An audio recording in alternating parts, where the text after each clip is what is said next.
Olá, sejam todos muito bem-vindos a mais um podcast da reunião de estudos do Evangelho do Grupo Espírita Irmão Áureo.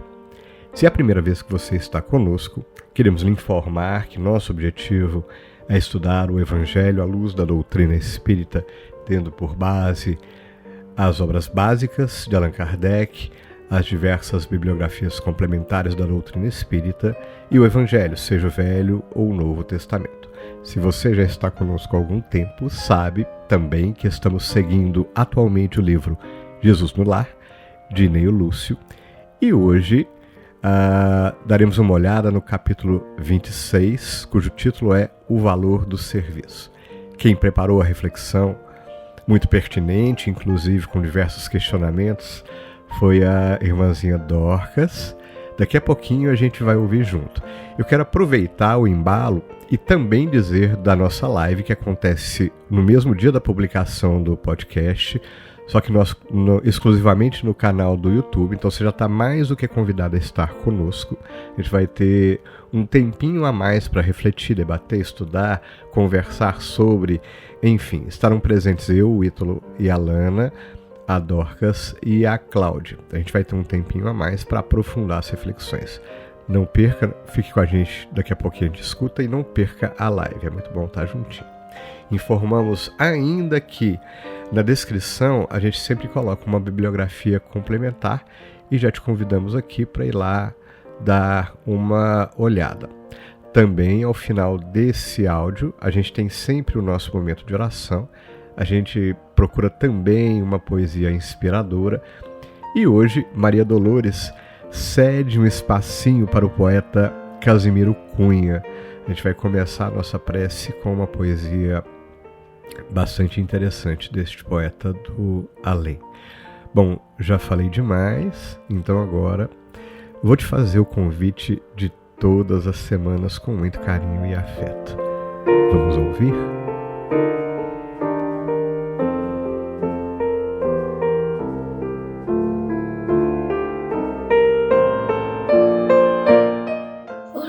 Queridos irmãos, desejo que todos estejam alegres sob o cuidado gracioso de nosso bondoso Jesus e da espiritualidade amiga.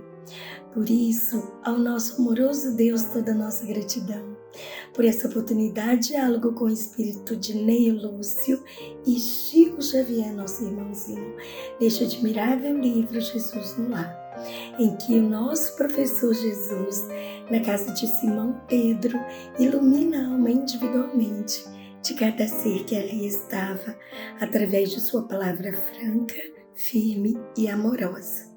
Por isso, irmãos, oremos ao Senhor, que nos concede durante todo esse estudo, para que assim possamos nos ver. Vemos a nós o nosso autorreflexo em sua forma real, desejosos de reconhecer Jesus em nossa existência. Para tanto, irmãos, iniciaremos nossas reflexões com umas questões norteadoras. Sinto-me um ser eterno? Tenho praticado desapego?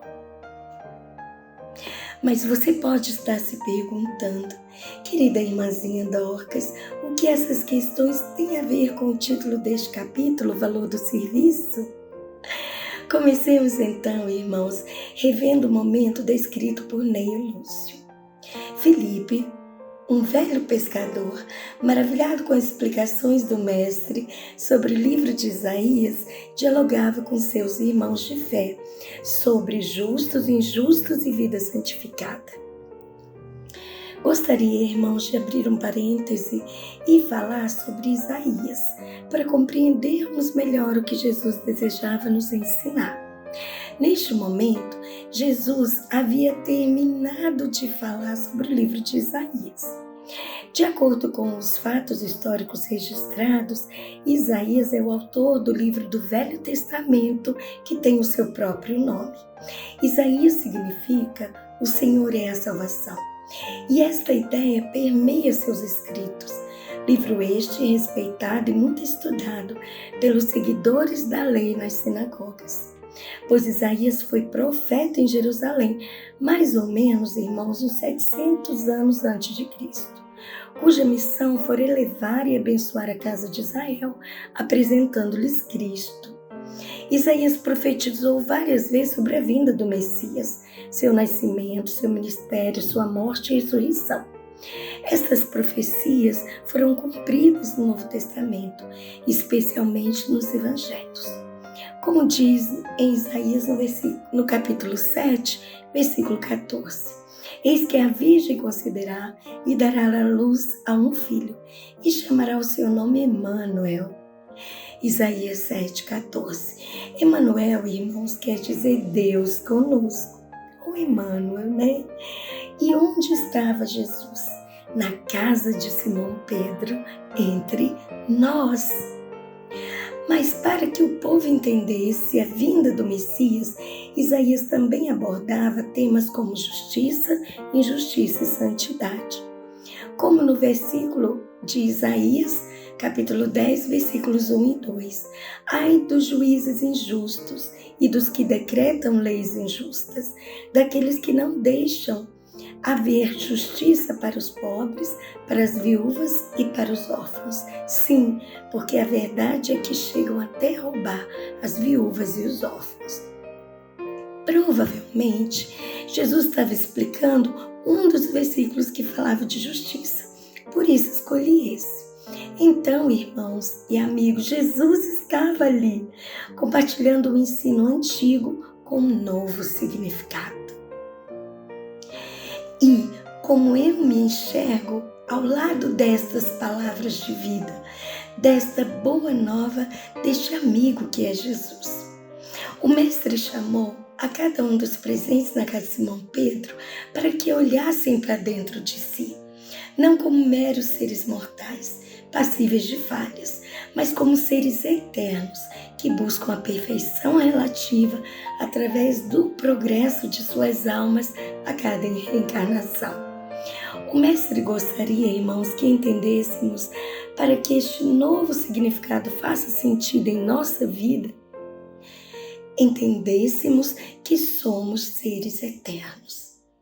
Assim, nos desafiaremos dia a dia a ressignificar as leis de Deus em nós, que foram feitas para nós e que devem estar dentro de nós, como filhos amados por Deus.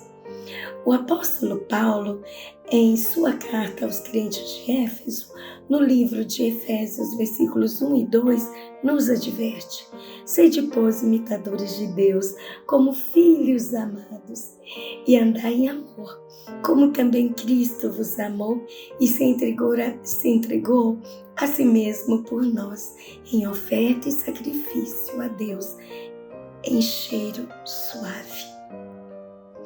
No livro de Apocalipse, capítulo 10, 5, João escreveu sobre nosso Deus, do qual somos filhos amados. E ele diz assim: e o que estava sentado sobre o trono disse: eis que faço novas todas as coisas. E disse-me: escreve, porque essas palavras são verdadeiras e fiéis. Eis que Deus, irmãos, o nosso Pai, faz novas todas as coisas dentro de nós, através de Jesus. Caso não consigamos nos enxergar com essa constante novidade de vida, não conseguiremos valorizar nossa reencarnação e, consequentemente, não conseguiremos enxergar o valor, a importância do serviço a que Jesus nos chama, pois este é para nós a eternidade. Portanto, Jesus deseja que ultrapassemos o conhecimento, pois o conhecimento da lei de Deus através do profeta Isaías que eles tinham, agora precisava ter um novo sentido. E Jesus estava lá para dar sentido a essa letra através do entendimento. Emmanuel, no livro Fonte Viva, em seu item 1º, ante a lição, e em seu item 2º, modo de fazer, nos diz: o apóstolo Gentios é claro na observação: considera o que te digo, porque então o Senhor te dará entendimento em tudo. Considerar significa examinar, atender, refletir e apreciar. Continua Emmanuel: estejamos, pois, convencidos de que, prestando atenção aos apontamentos do Código da Vida Eterna, o Senhor, em retribuição à nossa boa vontade, dar-nos-á o entendimento de tudo. O Mestre Jesus, irmãos, quer que consideremos nossa essência. Somos seres eternos.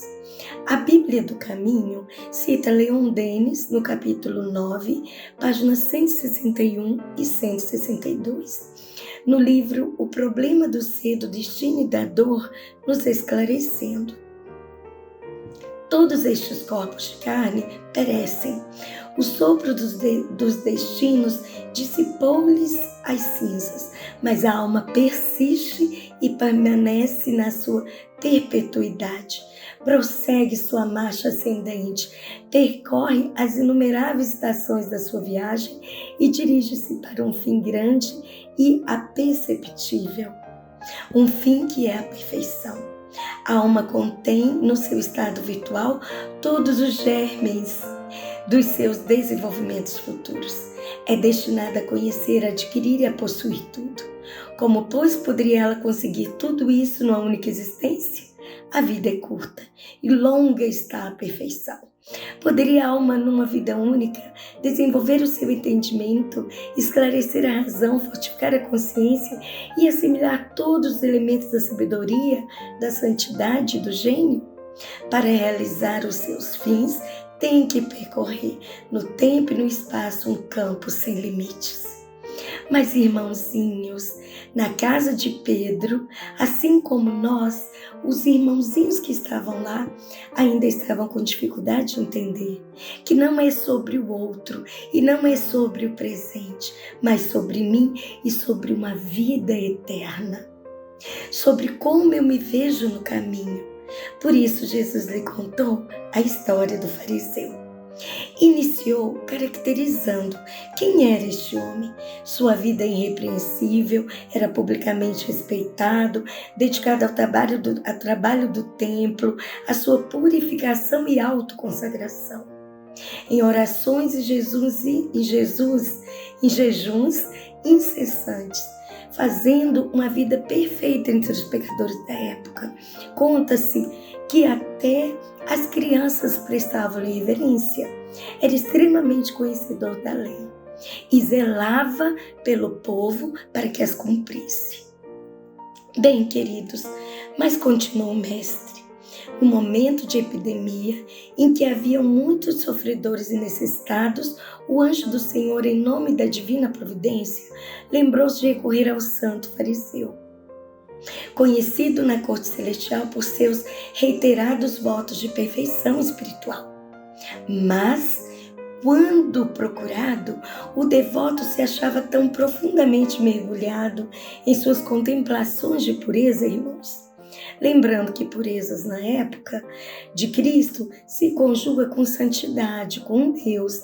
Então ele se julgava bem mais próximo de Deus, porque ele zelava, por sua pureza e não se misturava com os impuros, os quais ele julgava ser.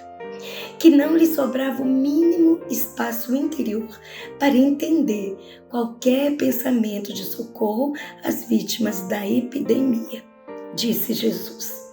Vamos pensar aqui, irmãos, quando me sinto apegada ou apegado a algo, não consigo enxergar o valor do serviço.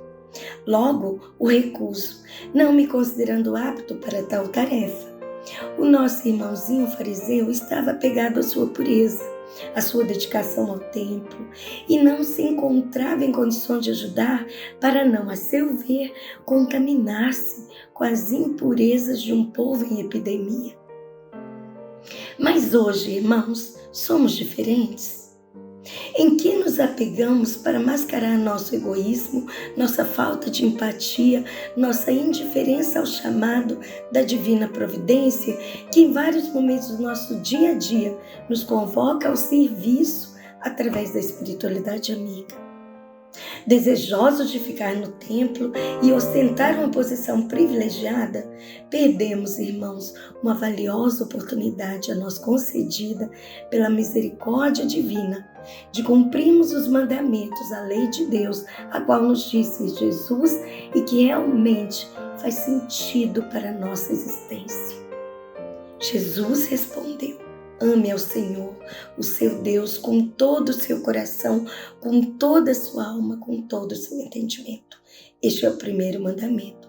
E o segundo é semelhante a este: ame ao seu próximo como a você mesmo. Desses 2 mandamentos dependem toda a lei e os profetas. Assim nos diz Mateus em seu evangelho. Continua Jesus em sua narrativa na casa de Pedro. O anjo do Senhor, então, encontrou um antigo criminoso que mantinha o propósito de regenerar-se.